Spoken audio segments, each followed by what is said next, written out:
ಸ್ನೇಹಿತರೇ ನಮಸ್ಕಾರ. ನಾನು ರವೀಂದ್ರ ಜೋಶಿ. ಕೊನೆಗೂ ದಿಲ್ಲಿ ಮುಖ್ಯಮಂತ್ರಿಯ ಪ್ರಮಾಣ ವಚನ ಸ್ವೀಕಾರ ಸಮಾರಂಭದ ಮುಹೂರ್ತ ಕೂಡಿ ಬಂದಿದೆ.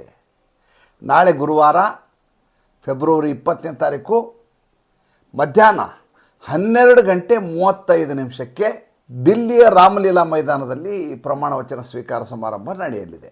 19ನೇ ತಾರೀಕು ಅಂತ ಮುಂಚೆ ತೀರ್ಮಾನ ಆಗಿತ್ತು. ಅದಕ್ಕೆ ಮುಂಚೆ ಕತಾರ್ನ ದೊರೆ ಬಂದಿದ್ದರಿಂದಾಗಿ ನರೇಂದ್ರ ಮೋದಿಯವರು ತುಂಬ ಬಿಡುವಿಲ್ಲದ ಕಾರ್ಯಕ್ರಮದಲ್ಲಿ ಪಾಲ್ಗೊಂಡಿದ್ದರು. ಕೊನೆಯ ಹಂತದಲ್ಲಿ ಸಭೆ ನಡೆಯುತ್ತೆ. ಸಭೆ ನಡೆದ ಸಂದರ್ಭದಲ್ಲಿ ಅಮಿತ್ ಶಾ, ಆಮೇಲೆ ಛಡ್ಡಾ ಜೊತೆಗೆ ನರೇಂದ್ರ ಮೋದಿಯವರ ಮಧ್ಯೆ ಯಾರು ಮುಖ್ಯಮಂತ್ರಿ ಆಗಬೇಕು ಎನ್ನುವ ಕುರಿತಾಗಿ ಸುದೀರ್ಘವಾದಂಥ ಚರ್ಚೆ ನಡೆಯುತ್ತೆ. ನಿಮ್ಗೊಂದು ವಿಷಯ ತುಂಬ ಚೆನ್ನಾಗಿ ಗೊತ್ತಿದೆ. ಏನಪ್ಪ ಅಂತಂದರೆ, ಕೊನೆಯ ಕ್ಷಣದವರೆಗೂ ಯಾವುದೇ ಮೂಲಗಳಿಂದ ಆಗಲಿ ಮುಖ್ಯಮಂತ್ರಿ ಯಾರು ಅನ್ನುವಂಥ ರಹಸ್ಯವನ್ನು ನರೇಂದ್ರ ಮೋದಿ ಬಿಟ್ಟುಕೊಡೋದೇ ಇಲ್ಲ. ಹೆಸರು ಹೇಳಿದಾಗ ಎಲ್ಲರೂ ಚಕಿತರಾಗುವಂಥ ಹೆಸರು ಇರುತ್ತೆ. ಅದು ಎಲ್ಲರಿಗೂ ಗೊತ್ತಿರುವಂಥ ವಿಚಾರ. ಇದನ್ನು ಉತ್ತರ ಪ್ರದೇಶದಲ್ಲಿ 2017ರಲ್ಲಿ ಯೋಗಿ ಆದಿತ್ಯನಾಥ್ ಅವ್ರನ್ನ ಮುಖ್ಯಮಂತ್ರಿ ಮಾಡಿದ ಸಂದರ್ಭದಲ್ಲಿ, ಮಧ್ಯಪ್ರದೇಶದಲ್ಲಿ, ರಾಜಸ್ಥಾನದಲ್ಲಿ ಈ ಅವರ ನಡೆಯನ್ನು ನಾವು ನೋಡಿದ್ದೇವೆ. ಈ ಬಾರಿ ಕೂಡ ಅಂಥದೇ ಒಂದು ಚಕಿತಗೊಳ್ಳುವಂಥ ಹೆಸರನ್ನು ನರೇಂದ್ರ ಮೋದಿ ಹೇಳ್ತಾರೆ ಅನ್ನುವಂಥದ್ದು ಅದರ ಬಗ್ಗೆ ಇದು ನಿಸ್ಸಂದೇಹವಾದಂಥ ವಿಚಾರ. ಆದರೆ ಹಾಗಾದರೆ ಮುಂಚೂಣಿಯಲ್ಲಿರುವ ಹೆಸರುಗಳು ಯಾವುವು? ಬಹಳಷ್ಟು ಕಡೆ ಹೆಸರು ಓಡಾಡ್ತಾ ಇರೋದೇನೆಂದರೆ, ರೇಖಾ ಗುಪ್ತಾ ಎನ್ನುವಂಥ ಒಬ್ಬ ಶಾಸಕಿ ಹೆಸರು ಎಲ್ಲ ಕಡೆ ಓಡಾಡ್ತಾ ಇದೆ. ಮಹಿಳೆಯನ್ನು ಮುಖ್ಯಮಂತ್ರಿಯನ್ನಾಗಿ ಮಾಡೋದಾದರೆ, ಏಕೆಂದರೆ ಅತಿಶಿ ಮರ್ಲೇನಾ ಅಲ್ಲಿ ಮುಖ್ಯಮಂತ್ರಿ ಆಗಿದ್ದರು ದಿಲ್ಲಿಗೆ. ಒಬ್ಬ ಮಹಿಳೆಯನ್ನು ರಾಷ್ಟ್ರ ರಾಜಧಾನಿಯಲ್ಲಿ ದಿಲ್ಲಿ ಅರೆಶಾಸಿತ ರಾಜ್ಯಕ್ಕೆ ಮುಖ್ಯಮಂತ್ರಿಯನ್ನಾಗಿ ಮಾಡುವ ಮೂಲಕ ಒಂದು ಹೊಸ ಮಾದರಿಗೆ ಕಾರಣೀಭೂತ ಆಗಬೇಕು ನರೇಂದ್ರ ಮೋದಿ ಅನ್ನುವಂಥ ವಿಚಾರ ಇದ್ದ ಸಂದರ್ಭದಲ್ಲಿ ಈಕೆ ಹೆಸರು ಪ್ರಸ್ತಾಪ ಆಗುವ ಸಾಧ್ಯತೆ ಇದೆ ಅಂತ ಹೇಳಲಾಗ್ತಾ ಇದೆ. ಅದನ್ನು ಬಿಟ್ಟರೆ ಯಾರಿದ್ದಾರೆ ಹಾಗಾದರೆ? ಪ್ರವೇಶ್ ವರ್ಮಾ ಅವರ ಹೆಸರು ಭಾಳ ಚಾಲ್ತಿಯಲ್ಲಿದೆ.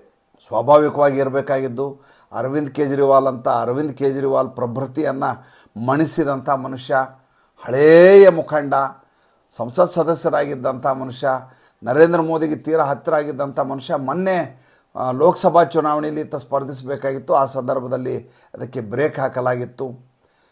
ಹೀಗಾಗಿ ಪ್ರವೇಶ್ ವರ್ಮಾ ಹೆಸರು ಕೂಡ ಭಾಳ ಚಾಲ್ತಿಯಲ್ಲಿದೆ. ಆದರೆ ಪ್ರವೇಶ್ ವರ್ಮಾ ಎಲ್ಲಿಯೂ ಕೂಡ ಮುಖ್ಯವಾಹಿನಿಯಲ್ಲಿ ಕಾಣಿಸ್ಕೊಳ್ತಾ ಇಲ್ಲ. ಯಾಕೆಂದರೆ ಯಾರ ಹೆಸರು ತುಂಬ ಚಾಲ್ತಿಯಲ್ಲಿರುತ್ತೋ ಅವರ ಹೆಸರನ್ನು ಕೈ ಬಿಡಲಾಗತ್ತೆ. ಇದೊಂದು ಸಂಪ್ರದಾಯ ಭಾರತೀಯ ಜನತಾ ಪಾರ್ಟಿಯಲ್ಲಿ. ರಾಮಲೀಲಾ ಮೈದಾನದಲ್ಲಿ ಕಳೆದ 2 ದಿವಸಗಳಿಂದ ಅವ್ಯಾಹತವಾಗಿ ತಯಾರಿ ಕೆಲಸ ನಡೀತಾ ಇದೆ. ಏಕೆಂದರೆ ಇಡೀ ದೇಶದ 20 ಜನ ಭಾರತೀಯ ಜನತಾ ಪಾರ್ಟಿ ಅಧಿಕಾರ ಇರುವಂಥ ಮುಖ್ಯಮಂತ್ರಿಗಳು ಈ ಸಮಾರಂಭದಲ್ಲಿ ಪಾಲ್ಗೊಳ್ಳಲಿದ್ದಾರೆ. ನರೇಂದ್ರ ಮೋದಿ ಪಾಲ್ಗೊಳ್ಳಲಿದ್ದಾರೆ, ಅಮಿತ್ ಶಾ ಪಾಲ್ಗೊಳ್ಳಲಿದ್ದಾರೆ, ಸಚಿವ ಸಂಪುಟದ ಎಲ್ಲ ಹಿರಿಯ ಸದಸ್ಯರು ಪಾಲ್ಗೊಳ್ಳಲಿದ್ದಾರೆ. ಇದೊಂದು ಐತಿಹಾಸಿಕ ಕಾರ್ಯಕ್ರಮ ಆಗುವಂಥ ಎಲ್ಲ ತಯಾರಿಗಳನ್ನು ಮಾಡಲಾಗ್ತಾ ಇದೆ. 27 ವರ್ಷಗಳ ನಂತರ ಭಾರತೀಯ ಜನತಾ ಪಾರ್ಟಿ ದಿಲ್ಲಿಯ ಅಧಿಕಾರ ಗದ್ದುಗೆಯನ್ನು, ರಾಜ್ಯದ ಅಧಿಕಾರ ಗದ್ದುಗೆಯನ್ನು ಹಿಡ್ತಾ ಇರುವ ಸಂದರ್ಭ ನೋಡಿ. ಕೇವಲ 1 ತಿಂಗಳ ಹಿಂದೆ ಚುನಾವಣೆಗಿಂತ ಸ್ವಲ್ಪ ಮುಂಚೆ ನಾವೆಲ್ಲ ಚರ್ಚೆ ಮಾಡ್ತಾ ಇದ್ದಂಥ ವಿಚಾರ ಯಾವುದು? ಒಂದು ವೇಳೆ ಆಮ್ ಆದ್ಮಿ ಪಕ್ಷ ಗೆದ್ದದ್ದೇ ಆದರೆ ಮುಖ್ಯಮಂತ್ರಿ ಯಾರಾಗ್ತಾರೆ ಅನ್ನೋದು ದೊಡ್ಡದಾದಂಥ ಜಿಜ್ಞಾಸೆ ಇತ್ತು. ಅತಿಶಿ ಮರ್ಲೇನಾ ಅವರು ತಾತ್ಕಾಲಿಕವಾದಂಥ ಮುಖ್ಯಮಂತ್ರಿ ಅಂತ ಸ್ವತಃ ಅರವಿಂದ್ ಕೇಜ್ರಿವಾಲ್ ಹೇಳುವ ಮೂಲಕ ಈಕೆಯನ್ನು ಮುಂದುವರಿಸುವುದಿಲ್ಲ ಅಂತ ಹೇಳಿದರು. ಅರವಿಂದ್ ಕೇಜ್ರಿವಾಲ್ ತಾನಾಗೋದಿಲ್ಲ ಅನ್ನೋದು ಸ್ಪಷ್ಟವಾಗಿ ಗೊತ್ತಿತ್ತು. ಏಕೆಂದರೆ ಸುಪ್ರೀಂ ಕೋರ್ಟಿನ ಷರತ್ತುಗಳಿದ್ದಾವೆ. ಹಾಗಾದರೆ ಆ ವ್ಯಕ್ತಿ ಯಾರು? ಯಾರ ಮೇಲೆ ಅರವಿಂದ್ ಕೇಜ್ರಿವಾಲ್ಗೆ ನಂಬಿಕೆ ಇದೆ? ಯಾರನ್ನು ಮುಖ್ಯಮಂತ್ರಿ ಮಾಡಬಹುದು ಅನ್ನೋದು ಭಾಳ ದೊಡ್ಡ ಮಟ್ಟದ ಚರ್ಚೆ ಆಗಿದ್ದು. ಈಗ ಆಮ್ ಆದ್ಮಿ ಪಕ್ಷದಲ್ಲಿ ಯಾವ ರೀತಿಯ ಚರ್ಚೆ ಆಗ್ತಾ ಇದೆ ಅಂತ ಕೇಳ್ಬೇಕು ನೀವು. ಈಗ ಆಮ್ ಆದ್ಮಿ ಪಕ್ಷದಲ್ಲಿ ಯಾರು ವಿರೋಧ ಪಕ್ಷದ ನಾಯಕರಾಗ್ತಾರೆ ಅನ್ನೋದು ದೊಡ್ಡ ಮಟ್ಟದಲ್ಲಿ ಚರ್ಚೆ ಆಗ್ತಾ ಇದೆ. ಅತಿಶಿ ಮರ್ಲೇನಾನು ಮಾಡಬೇಕಾ? ಏಕೆಂದರೆ ಮುಖ್ಯಮಂತ್ರಿ ಆಗಿದ್ದಂಥವರು. ಆದರೆ ರೇಸಿನಲ್ಲಿ ಭಾಳ ಮುಂದೆ ಓಡಾಡ್ತಾ ಇರೋದು ಯಾರು ಅಂದರೆ ಗೋಪಾಲ್ ರಾಯ್ ಓಡಾಡ್ತಾ ಇದ್ದಾರೆ. ಆದರೆ ಸ್ವಾತಿ ಮಾಲಿವಾಲ್ ಬಂದು ನಿಂಬೆಹಣ್ಣಿನ ಹುಳಿಯನ್ನು ಹಿಂಡಿದ್ದಾರೆ. ಇಲ್ಲಿ ಆಕೆ ಒಂದು ಪತ್ರವನ್ನು ಬರೀತಾರೆ ಅರವಿಂದ್ ಕೇಜ್ರಿವಾಲ್ಗೆ. ಈಕೆ ರಾಜ್ಯಸಭಾ ಸದಸ್ಯೆ, ಆಮ್ ಆದ್ಮಿ ಪಕ್ಷದ ರಾಜ್ಯಸಭಾ ಸದಸ್ಯೆ. ನೀವು ದಲಿತರ ಬಗ್ಗೆ ಭಾಳ ಕಾಳಜಿ ಇದೆ ಅಂತ ಹೇಳ್ತೀರಿ. ದಲಿತ ವಿಪಕ್ಷ ನಾಯಕರನ್ನು ಮಾಡಬೇಕು ಅನ್ನುವುದು ನನ್ನ ಆಗ್ರಹ ಅಂತ ಪತ್ರಿಕೆಗೆ ಒಂದು ಪತ್ರವನ್ನು ಬಿಡುಗಡೆ ಮಾಡ್ತಾರೆ ಸ್ವಾತಿ ಮಾಲಿವಾಲ್. ತನ್ಮೂಲಕ ಈ ಕಡೆ ಅತಿಶಿ ಮರ್ಲೇನೂ ಆಗಿರಬಾರ್ದು, ಆ ಕಡೆ ಗೋಪಾಲ್ ರಾಯ್ನೂ ವಿಪಕ್ಷ ನಾಯಕನಾಗಿರಬಾರ್ದು, ಅಂಥದ್ದೊಂದು ಸ್ಥಿತಿಯನ್ನು ನಿರ್ಮಾಣ ಮಾಡ್ತಾರೆ.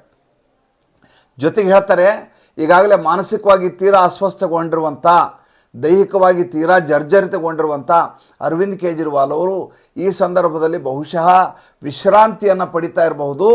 ಅವರು ಬೇಗ ವಿಶ್ರಾಂತಿಯನ್ನು ಪಡೆಯಲಿ. ಆದರೆ ವಿಪಕ್ಷ ನಾಯಕನ ಸ್ಥಾನ ಆಯ್ಕೆ ಮಾಡುವಾಗ ಸಾಮಾಜಿಕ ನ್ಯಾಯವನ್ನು ನೀಡಿ ದಲಿತರಿಗೆ ಆಸ್ಪದ ಮಾಡಿಕೊಡಿ ಅಂತ ಒಂದು ಸಣ್ಣ ಹುಳಿಯನ್ನು ಹಿಂಡುವ ಕೆಲಸವನ್ನು ಮಾಡಿದ್ದಾರೆ.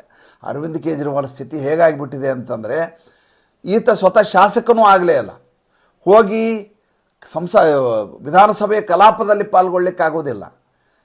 ಅತಿಶಯ ಮರಲೇನನ್ನು ಮಾಡಿದರೆ ಎಲ್ಲಿ ಓವರ್ಟೇಕ್ ಮಾಡಿಬಿಡ್ತಾರೆ ಅನ್ನೋಂಥ ಭಯ ಈತನನ್ನು ಮೊದಲನೇ ದಿವಸದಿಂದ ಕಾಡ್ತಾ ಇದೆ. ಜೊತೆಗೆ ಸ್ವಾತಿ ಮಾಲಿವಾಲ್ ಈ ರೀತಿ ಇರುವೆ ಬಿಡುವ ಕೆಲಸವನ್ನು ಮಾಡ್ತಾ ಇದ್ದಾರೆ. ಅರವಿಂದ್ ಕೇಜ್ರಿವಾಲ್ ಇಂಥದ್ದೊಂದು ಸೋಲನ್ನು, ಇಂಥದ್ದೊಂದು ಪರಾಭವವನ್ನು ನಿರೀಕ್ಷೆಯನ್ನೇ ಮಾಡಿರಲಿಲ್ಲ. ಇವತ್ತು ಸಂಜೆ 7 ಗಂಟೆಗೆ ಸಭೆ ಸೇರಲಿದ್ದಾರೆ ಭಾರತೀಯ ಜನತಾ ಪಾರ್ಟಿಯ ಶಾಸಕರು ಸಭೆ ಸೇರಿ ಸಮಾಲೋಚನೆ ನಡೆಸ್ತಾರೆ. ಒಂದು ಹೆಸರನ್ನು ಸೂಚಿಸಲಾಗತ್ತೆ, ಮತ್ತು ಒಬ್ಬರೋ ಇಬ್ಬರು ಅದನ್ನು ಅನುಮೋದನೆ ಮಾಡ್ತಾರೆ. ತದನಂತರ ಯಾರು ಮುಖ್ಯಮಂತ್ರಿ ಅನ್ನುವ ಹೆಸರು ಇವತ್ತು ರಾತ್ರಿ ಹೊತ್ತಿಗೆ ಸ್ಪಷ್ಟವಾಗಿ ಗೊತ್ತಾಗಲಿದೆ. ಅದಾದ ಮೇಲೆ ಮತ್ತೊಂದು ಸಂಚಿಕೆಯ ಮೂಲಕ ತಮಗೆ ಎಲ್ಲ ವಿಷಯಗಳನ್ನು ಸ್ಪಷ್ಟವಾಗಿ ತಿಳಿಸುವ ಪ್ರಯತ್ನ ಮಾಡ್ತೇನೆ. ಈ ಸಂಚಿಕೆ ಇಷ್ಟ ಆಗಿದ್ದರೆ ಲೈಕ್ ಮಾಡಿ, ಫಾಲೋ ಮಾಡಿ, ಶೇರ್ ಮಾಡಿ. ದಯವಿಟ್ಟು ನಮ್ಮ ಮುಕ್ತ ಪತ್ರಿಕೋದ್ಯಮಕ್ಕೆ ಆರ್ಥಿಕವಾಗಿ ಬೆಂಗಾವಲಾಗಿ ನಮಸ್ಕಾರ.